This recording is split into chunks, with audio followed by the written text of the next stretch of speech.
It's a cold, rainy night in the walled city of Cordoba, medieval Spain. Watchmen guard the city, unaware that an entire army of Christian soldiers are about to launch a surprise attack.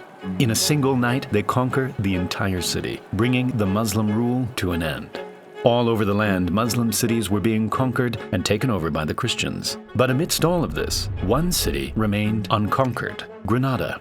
Thanks to its strategic position and the enormous Alhambra Palace, the city was protected, and it remained untouched for another 200 years.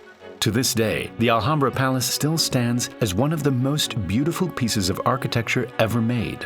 But as you walk through the luxurious courtyards and hallways, you start to notice something even more special: the water. Winding its way through the palace is a mind-blowing network of medieval pipes and channels that carry water to vibrant gardens, thermal baths, and elegant fountains.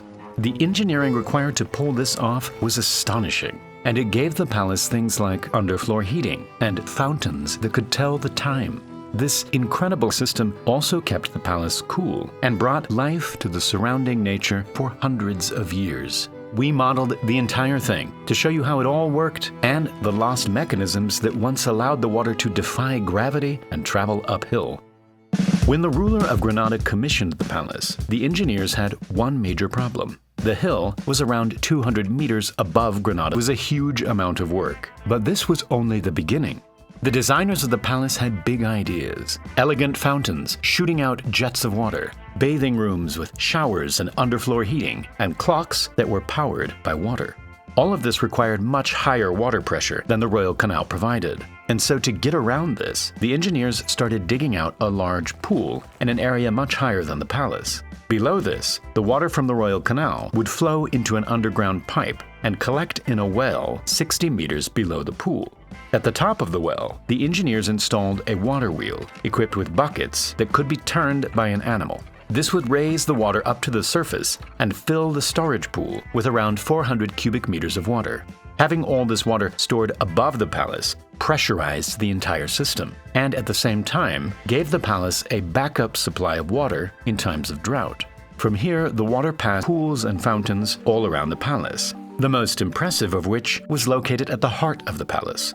Built in the 14th century, it featured 12 lions that each shot out a jet of water to show what time of day it was.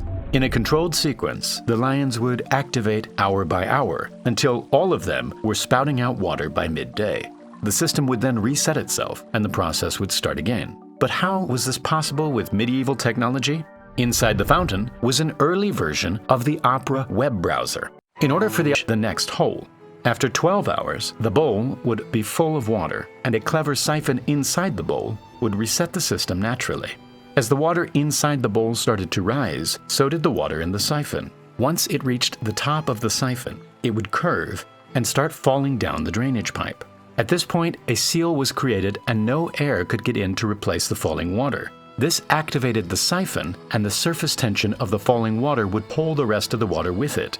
In a matter of seconds, the bowl would drain completely and the process would start again.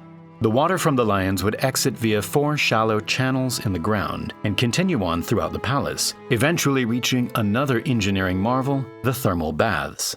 This is where the kings and diplomats would come to relax and make deals. It featured a cold plunge pool, a hot room with heated flooring, and a steam room.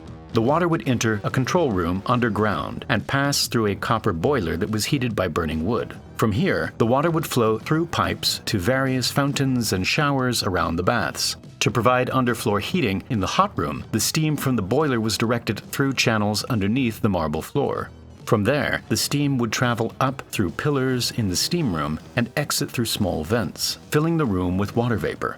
The roof had a series of star-shaped windows that could be opened and closed to control the level of steam. As the water continued on through the Alhambra's network of fountains, channels, and pools, it had another benefit: cooling. Granada is an extremely hot part of Spain, but as the warm air blew over the pools and fountains, the water would evaporate, cooling the air surrounding the palace and making it a very comfortable place to be. The water continued all the way through the palace until it reached the western portion of the palace where the soldiers lived. It was built slightly higher than the rest of the palace, and so the water had to make a final 6-meter climb to reach it. We saw how water wheels were used to raise the water, but for this section, they came up with something much more impressive. This was a special device that didn't require water wheels, animals, or any external power. Here's how it worked. Water from the system would flow into a container with a hole in the bottom, leading down to another container below. As the water traveled down through the pipe, a whirlpool would form in the top container. At the center of the whirlpool, a low pressure area would form, sucking air downwards and into the container below. Here, the air and water would mix, and this gassy water would be forced into a thin pipe. The potential energy in both pipes was the same, meaning under normal circumstances, the water pushing down in this pipe would push the water upwards equally in this pipe. But since the water in the thinner pipe was full of air bubbles, it was lighter and could travel higher up the pipe. By passing a constant flow of water through the whirlpool, this device was able to raise water 6 meters higher than when it entered, providing water to the rest of the palace. Today, many of the clever water systems around the palace still work, and it's all thanks to the incredible engineers who made them hundreds of years ago.